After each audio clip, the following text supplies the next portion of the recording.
Assalamualaikum teman-teman, perkenalkan saya Pratya Fardita dari Fakultas Hukum Unit 144 KKN 61 Universitas Islam Indonesia. Adik-adik, selanjutnya kita masuk ke bab benda dan sifatnya. Ya, benda dan sifatnya itu terbagi berbagai macam wujud. Wujudnya itu ada benda padat, benda cair, maupun benda gas. Yuk kita klasifikasikan. Yang pertama adalah benda padat. Benda padat dibagi menjadi 3 jenis, yaitu benda padat keras, contohnya meja, besi, dan batu. Selanjutnya ada benda padat lunak, contohnya seperti plastisin dan tanah liat. Lalu yang terakhir ada benda padat lentur. Yang sering kita lihat di kehidupan sehari-hari adalah gelas plastik. Lalu kita harus mengetahui sifat-sifat benda padat. Apa aja sifat-sifat benda padat? Yaitu yang pertama, memiliki massa, lalu volume selalu tetap, lalu bentuknya juga selalu tetap mengikuti bentuk awalnya, dia nggak akan berubah. Selanjutnya juga benda padat dapat berubah ke bentuk karena dipengaruhi oleh sesuatu. Selanjutnya kita masuk ke benda cair ya adik-adik. Contoh benda cair itu ada apa aja? Ayo.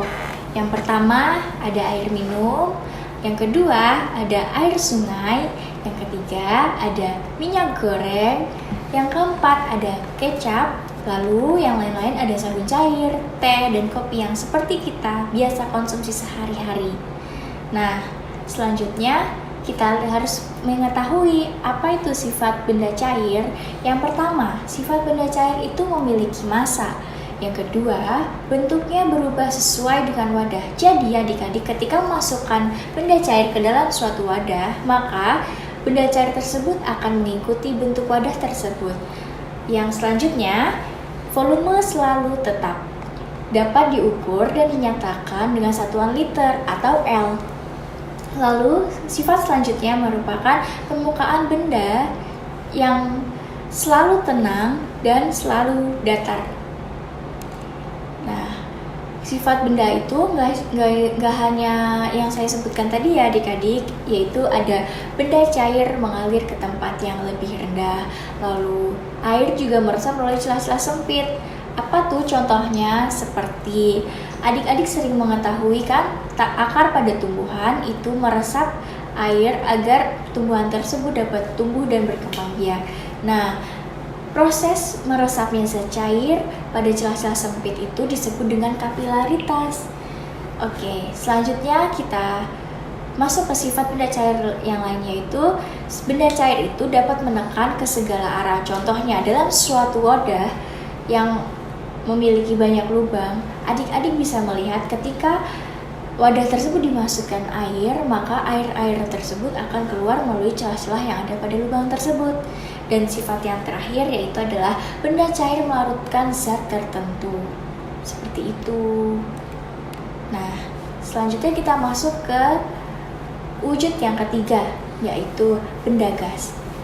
Pertama-tama kita beritahu dulu pengertiannya. Benda gas adalah benda yang berbentuk gas dengan karakteristik dan sifat yang mengisi udara atau ruang, tetapi berbeda dengan benda cair dan benda padat karena bentuknya bisa berubah-ubah tergantung pada keadaan. Contoh dari benda gas itu apa sih? Nah, contoh dari benda gas itu adalah udara. Ketika kita bernafas, ketika kita melihat balon, ketika kita melihat asap, nah itu merupakan contoh benda gas yang ada di kehidupan sehari-hari. Lalu apa sih sifat benda gas itu? Nah, sifat benda gas itu yang pertama adalah gas menempati seluruh ruangan yang ada di sini. Yang kedua, gas bentuknya bisa berubah-ubah sesuai tempatnya. Yang ketiga, gas menekan ke segala arah. Yang keempat, gas mempunyai massa. Dan yang terakhir, gas itu dapat memuai loh. Nah, selanjutnya kita mempelajari tentang perubahan wujud. Perubahan wujud itu apa sih? Perubahan wujud itu merupakan misalnya nih, perubahan suatu bentuk benda menjadi benda yang lain. Nah, bisa dengan cara menerima kalor ataupun melepas kalor. Nah, selanjutnya kita belajar perubahan wujud yang pertama ya, yaitu mencair.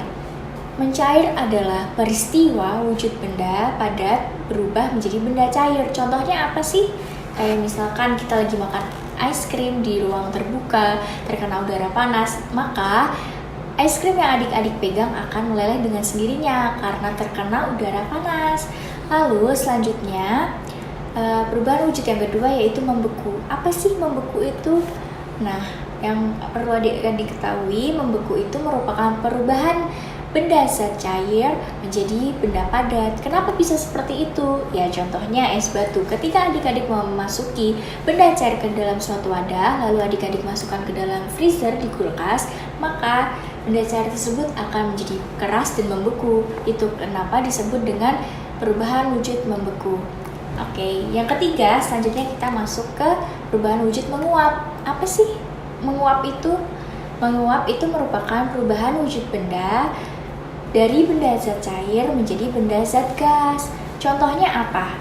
Ketika adik-adik sedang menjemur pakaian, kan pakaian adik-adik tuh basah tuh. Nah, karena dia terkena sinar matahari, cairan-cairan yang ada di dalam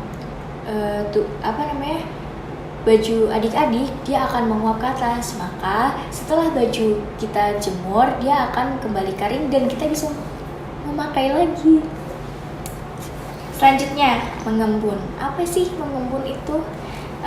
Mengembun itu merupakan perubahan wujud dari benda gas menjadi benda cair.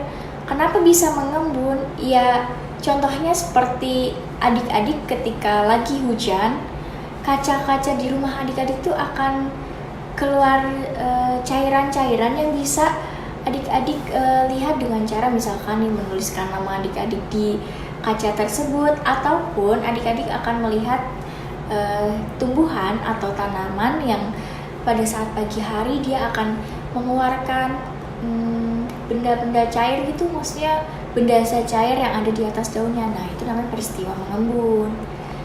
Oke, selanjutnya kita masuk ke perubahan wujud yang kelima, yaitu menyublim. Menyublim itu merupakan perubahan wujud benda padat menjadi benda gas. Contohnya apa? Contohnya seperti kapur barus yang ada di rumah adik-adik. Kalian pasti pernah kan memakai kapur barus? Nah, kapur barus itu fungsinya untuk apa? Supaya serangga-serangga itu tidak memasuki rumah kita. Nah, peristiwa menyublimnya itu kayak dari kapur barus tersebut bentuknya bulat lalu berubah, tiba-tiba udah hilang dalam waktu beberapa hari karena dia mengalami proses menyublim tersebut, adik-adik. Selanjutnya mengkristal. Mengkristal itu apa sih? Mengkristal itu perubahan wujud benda gas menjadi benda padat. Contohnya, adik-adik pernah nggak melihat cara pembuatan garam? Nah, ketika air laut terus kita taruh di dalam suatu lahan, ketika dia terkena matahari, maka garam-garam tersebut akan mengkristal. Itulah yang dinamakan proses mengkristal. Nah, kakak punya 2 latihan soal di sini. Yang pertama adalah kakak bacain ya. Pasangan perubahan wujud benda dan kegiatannya yang tepat ditunjukkan oleh. Nah, yang A adalah mencair. Air yang dimasukkan ke dalam lemari es akan mencair. Contohnya adalah es batu. Yang kedua, yang B adalah membeku. Es batu yang dikeluarkan dari lemari es maka akan membeku. Yang C adalah menguap. Pada saat kita memasak air, uap air mudah dilihat saat air panas dituang. Nah, yang D adalah menyublim, yaitu tutup gelas digunakan untuk menutup cangkir atau gelas yang berisi minuman panas, maka akan terlihat ada butiran air. Nah, dari latihan soal tersebut, adik-adik pasti tahu jawabannya. Apa? Hayo. 1, 2, 3. Ya, jawabannya adalah C, yaitu menguap. Kenapa gitu? Karena pada saat kita memasak air, uap air itu mudah dilihat saat air panas berada di eh, perpindahan kayak saat dituang. Jadi itu kenapa jawabannya C. Oke. Lanjut, soal yang selanjutnya yaitu benda yang dapat menghantarkan panas dengan baik dinamakan A. Konduktor, B. Isolator, C. Generator, D. Orator. Nah, pasti adik-adik tahu kan jawabannya? 1, 2, 3. Iya, benar jawabannya A. Konduktor. Ya udah, berarti kakak sudah selesai ya adik-adik mengajarkan kalian tentang benda dan sifatnya. Sekian dan terima kasih. Sampai jumpa. Halo adik-adik, perkenalkan, nama saya Ahid. Di sini kakak akan mulai menjelaskan tentang kisi-kisi USBN Mapel IPA untuk kurikulum 2013. Nah, di sini kita akan fokus pada bagian energi dan perubahannya. Nah, sekarang akan kakak jelaskan dulu tentang kisi-kisi yang akan dihadapi untuk ujian nasional pada bagian energi dan perubahannya. Jadi di sini adik-adik harus mampu memahami pengetahuan tentang jenis-jenis gaya, bentuk energi dan perubahannya, energi alternatif, dan juga sifat-sifat magnet. Selanjutnya adalah level aplikasi.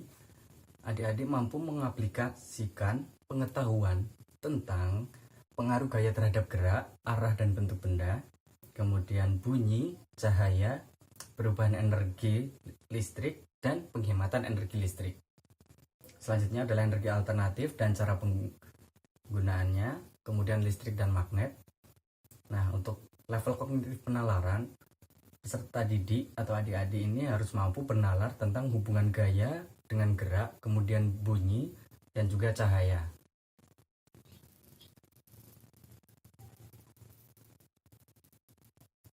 Jenis-jenis gaya adalah ada gravitasi, gaya gesek, gaya magnet, gaya listrik, gaya pegas, dan juga gaya otot. Nah, bisa adik-adik lihat di sini contoh-contohnya. Kemudian kita lanjutkan lagi untuk sifat-sifat gaya. Nah, sifat-sifat gaya di sini dapat menyebabkan benda bergerak, dan kemudian dapat menyebabkan benda berubah bentuk, dapat menyebabkan benda berubah arah, dan juga berpindah tempat. Selanjutnya, untuk sifat-sifat magnet. Nah, mari kita lihat gambar di bawah ini.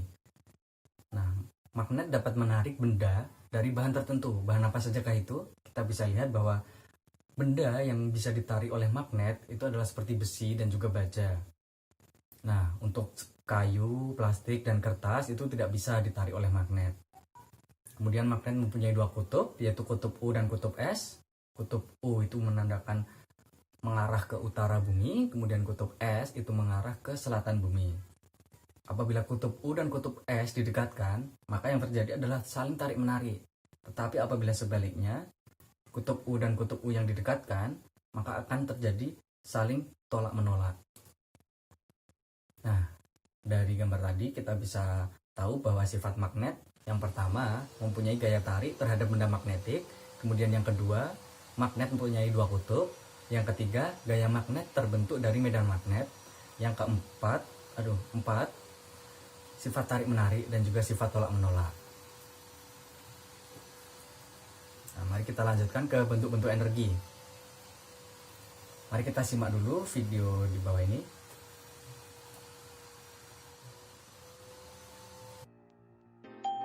Energi panas. Beberapa sumber energi panas adalah panas matahari, panas bumi, dan uap panas. Contoh penggunaan energi panas adalah penggunaan cahaya matahari untuk mengeringkan pakaian. Energi listrik. Energi listrik dapat digunakan untuk menghidupkan berbagai alat elektronik rumah tangga, misalnya televisi, radio, dan lampu.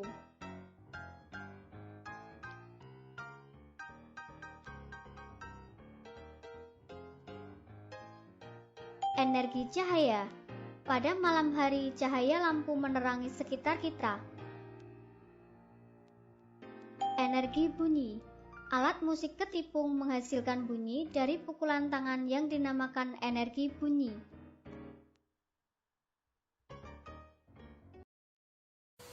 Untuk bentuk-bentuk energi tadi sudah dibahas di video animasi, adalah energi panas, energi listrik, energi cahaya, dan juga energi bunyi.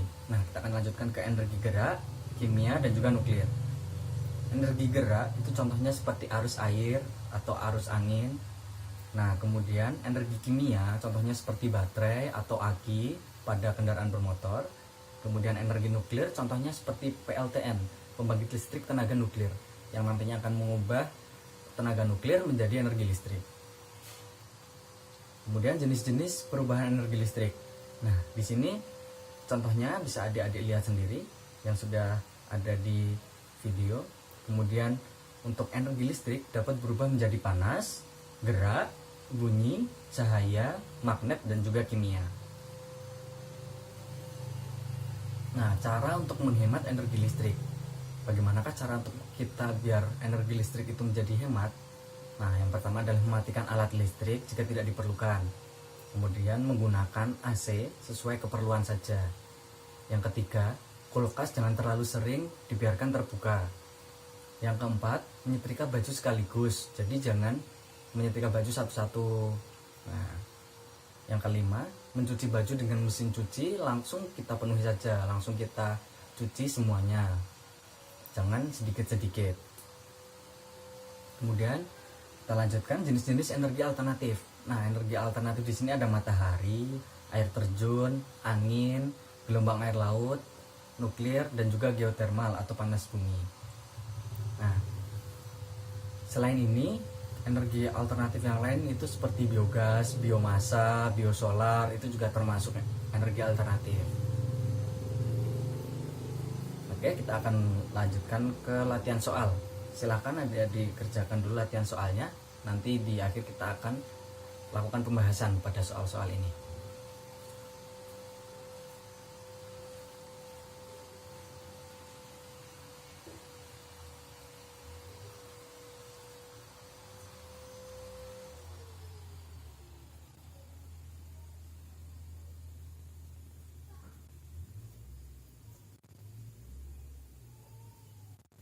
Oke, dari latihan soal yang tadi kita akan mulai pembahasannya. Untuk soal yang pertama, jenis gaya yang dimanfaatkan pada kegiatan sesuai gambar di atas secara berurutan yaitu untuk gambar orang naik sepeda itu adalah roda dari sepedanya itu bergesekan dengan jalan, jadi termasuk gaya gesek. Kemudian untuk yang gambar kedua itu adalah gambar magnet sedang menempelkan paku pada magnet. Kemudian gambar yang ketiga itu adalah gaya listrik, yaitu kipas angin kan menggunakan energi listrik. Kemudian gambar keempat itu adalah buah yang jatuh, jadi itu termasuk dari gaya gravitasi. Jadi jawaban yang benar di sini adalah gaya gesek, gaya magnet, gaya listrik, dan gaya gravitasi. Jawabannya adalah C. Untuk soal berikutnya, perhatikan gambar berikut. Nah, kegiatan tersebut memanfaatkan gaya. Untuk gambar pertama itu adalah ketapel, jadi itu termasuk gaya pegas. Nah, untuk gambar yang kedua, menggunting kertas, itu ada gesekan antara gunting dengan kertas, jadi termasuk gaya gesek. Jadi jawaban yang benar adalah B, gaya pegas dan juga gaya gesek. Kita lanjutkan ke soal berikutnya. Dalam pertandingan sepak bola, seorang penjaga gawang menghalau bola yang ditendang oleh pemain lawan sehingga bola memantul dan menjauh dari gawang. Pernyataan tersebut menunjukkan bahwa gaya. Nah, di sini bolanya berubah arah. Maka jawabannya adalah D, menyebabkan benda berubah arah. Karena benda yang ditendang ke gawang ditangkis oleh penjaga gawang sehingga arahnya berubah. Kita lanjutkan ke soal berikutnya. Ibu membuat jus mangga dengan menggunakan blender. Prinsip kerja alat yang digunakan menghasilkan perubahan. Di sini sudah pasti kalau blender itu adalah energi listrik karena dia menggunakan listrik sebagai bahan bakarnya. Kemudian blender di sini kan ada baling-balingnya untuk menggiling buah. Jadi termasuk energi gerak. Jadi jawabannya adalah B, energi listrik berubah menjadi energi gerak. Kemudian berikut adalah contoh energi alternatif yang tepat adalah. Nah, energi alternatif di sini ada Untuk yang A, bensol itu bukan energi alternatif, biogas itu energi alternatif, cahaya matahari energi alternatif. Untuk yang B, biogas energi alternatif, cahaya matahari juga energi alternatif, tapi kerosin itu bukan energi alternatif. Untuk yang C, biomasa itu energi alternatif, biogas itu energi alternatif, cahaya matahari juga energi alternatif. Nah, berarti jawabannya adalah C, karena C itu ada energi alternatif semua. Oke, sekian dulu pembahasan dari saya. Terima kasih. Bismillahirrahmanirrahim. Assalamualaikum warahmatullahi wabarakatuh. Selamat pagi, selamat siang, selamat malam teman-teman. Saat ini saya Syahrul Kurniawan dari unit 144 KKN UI Angkatan 61 akan membahas mengenai bumi dan alam semesta setelah beberapa bab sebelumnya telah dibahas oleh Mas Ahi dan Mbak Pradnya. Di dalam kisi-kisi ujian sekolah berstandar nasional pada kurikulum 2006-2013 mengenai bumi dan alam semesta ini, di level kognitif pengetahuan dan pemahaman, teman-teman mampu memahami pengetahuan tentang sumber daya alam, siklus air, sistem tata surya, gerhana bulan, dan gerhana matahari. Lalu level kognitif selanjutnya, dalam pengaplikasiannya, teman-teman harus bisa mengaplikasikan pengetahuan tentang mencegah kerusakan lingkungan, dampak pengambilan bahan alam, rotasi dan revolusi bumi dan bulan, gerhana bulan, dan gerhana matahari. Lalu level kognitif selanjutnya mengenai yaitu penalaran. Teman-teman mampu menalar tentang gerhana bulan dan gerhana matahari, siklus air, dan dampaknya pada peristiwa di bumi serta kelangsungan makhluk hidup. Kita akan lanjut ke mengenai pembahasan yang pertama, yakni mengenai sumber daya alam. Apa sih yang dimaksud dengan sumber daya alam? Sumber daya alam adalah segala sesuatu yang berasal dari alam yang dapat digunakan untuk memenuhi kebutuhan hidup manusia. Lalu bagaimana pemanfaatan sumber daya alam? Air merupakan salah satu sumber kehidupan yang ada di bumi Indonesia.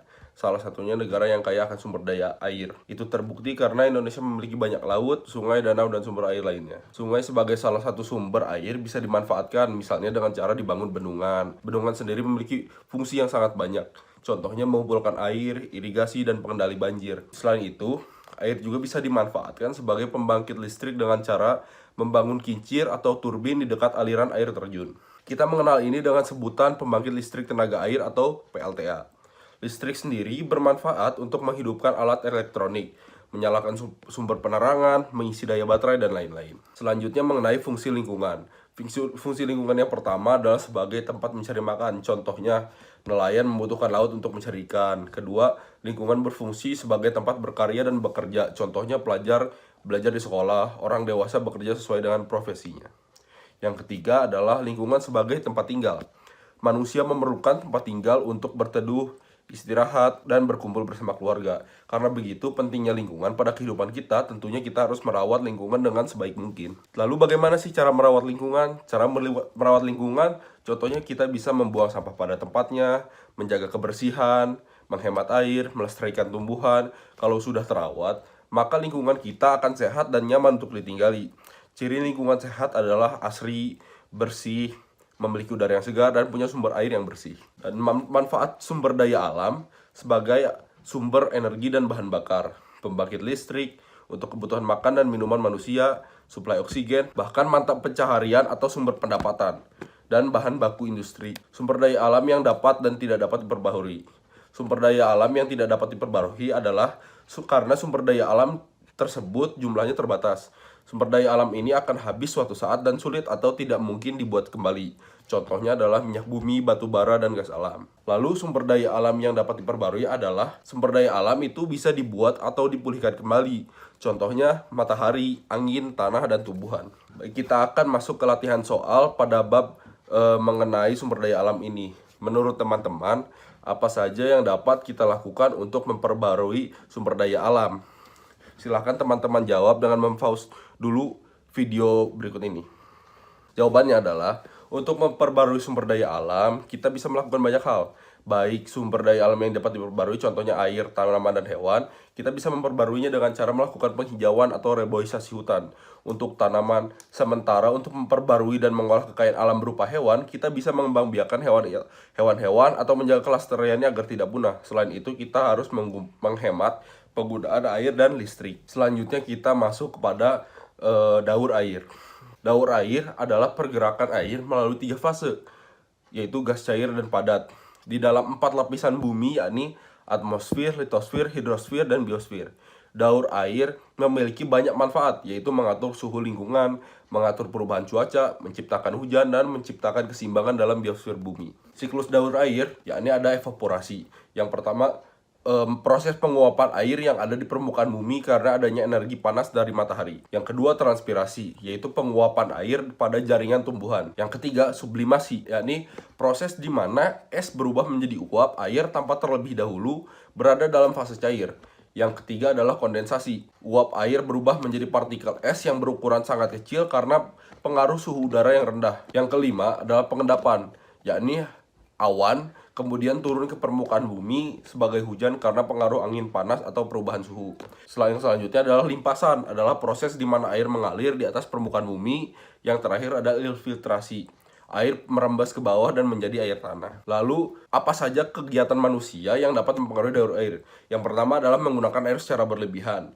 Yang kedua, merubah fungsi daerah resapan air menjadi pemukiman atau jalan atau bangunan. Lalu menutup tanah dengan semen atau aspal. Lalu penggundulan hutan atau bahkan pembakaran liar. Nah, kita sampai pada soal USBN tahun 2016-2017.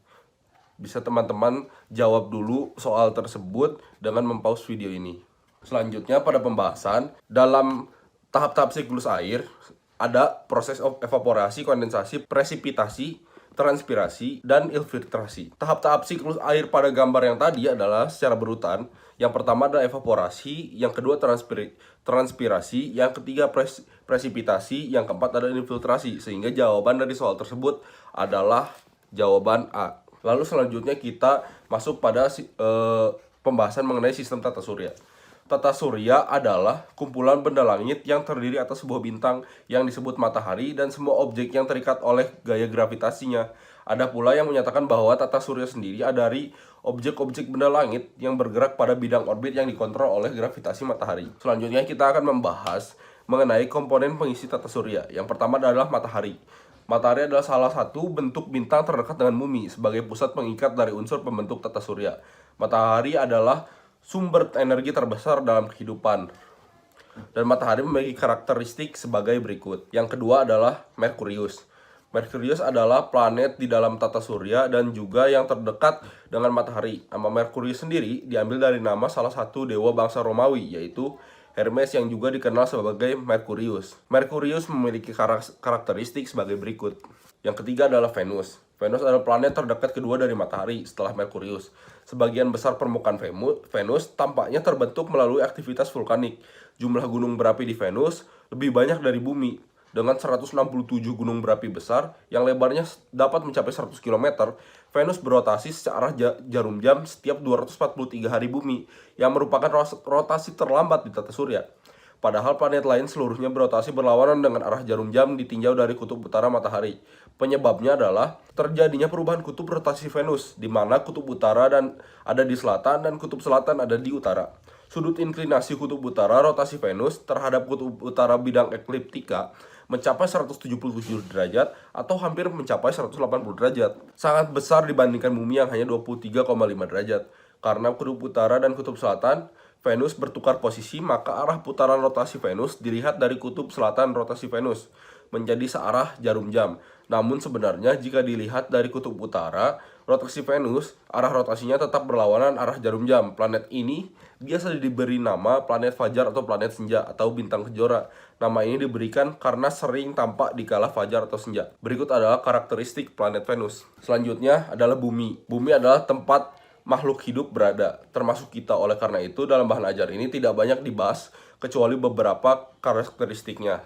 Demikian adalah karakteristik bumi. Lalu Mars. Mars adalah planet terdekat di bumi yang mendapat julukan planet merah sebagai warna yang tertangkap di bumi kemerah-merahan, planet yang banyak dijadikan sebagai bahan penelitian.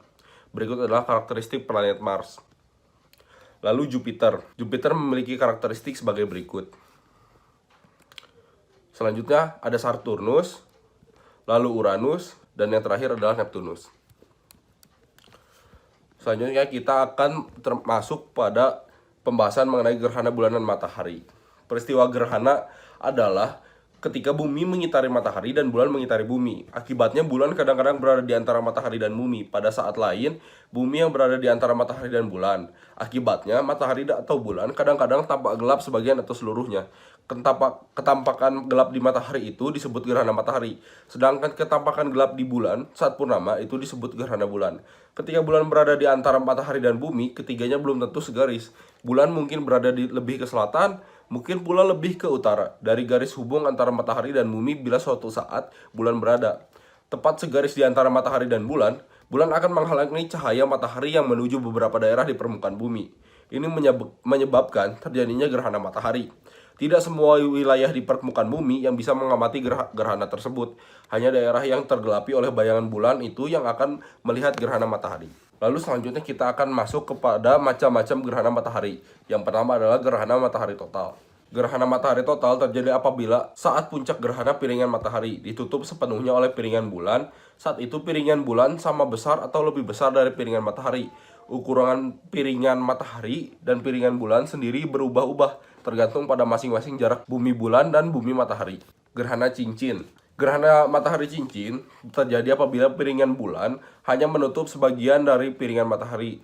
Gerhana jenis ini terjadi bila ukuran piringan bulan lebih kecil dari piringan matahari, sehingga ketika piringan bulan berada di depan piringan matahari, tidak seluruh piringan matahari akan tertutup oleh piringan bulan.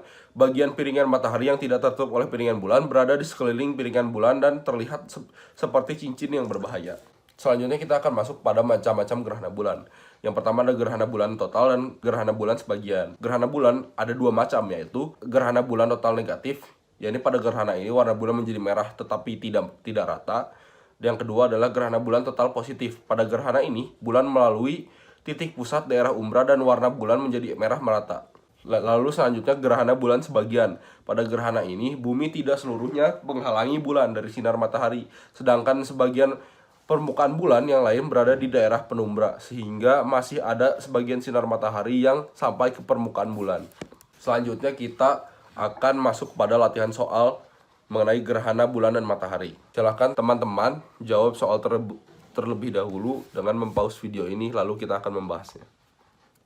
Baik, jawaban dari pertanyaan tersebut adalah D. Karena gerhana bulan terjadi jika bulan terletak di antara daerah umbra dan penumbra di bumi atau seluruh bagian bulan berada di bagian penumbra bumi. Baik, sekian dulu materi mengenai bumi dan alam semesta dari saya. Terima kasih teman-teman sudah menonton video ini. Wassalamualaikum warahmatullahi wabarakatuh.